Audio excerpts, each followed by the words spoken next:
DJ लाल Babu DJ लाल बाबू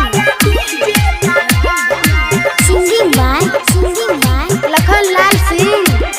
हुरी हुरी पूरी बाराती साला खाया हुरी हुरी पूरी हुरी हुरी पूरी बाराती साला खाया बहन के गाड़ी पे सवारी होके आया बहन होता ना रे बहन होता ना साला डीजे न लाया बहिन होथना साला डीजे न लाया।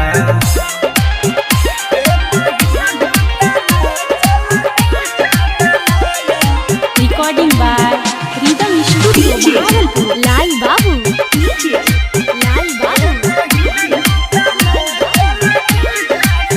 भरुआ समुधुन के मुछिया उखारो रे सब बारतिया को बांधी के मारो रे जूता के महला लोकना को पहनाओ रे दुल्हा बहिन के गाली दो यारो रे।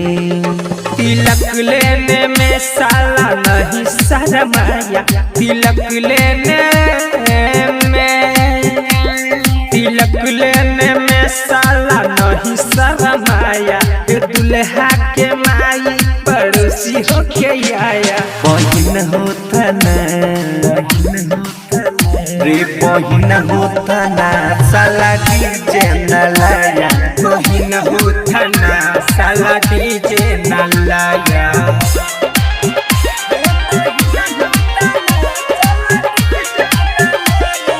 Recording by rhythm studio Bhagalpur. Lal Babu DJ लाल बाबू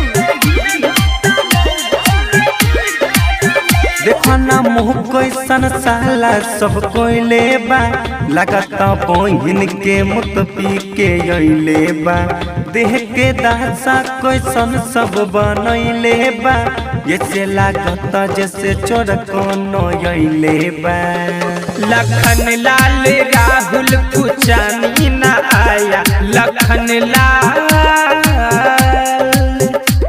पुचानी लाल रूपेश रंजित न आया सासी सिकंदर से गाना लिखवाया बहिन होता ना रे बहिन होता ना साला डीजे न लाया बहिन होथना साला डीजे न लाया। Mix by Rahul Yadav.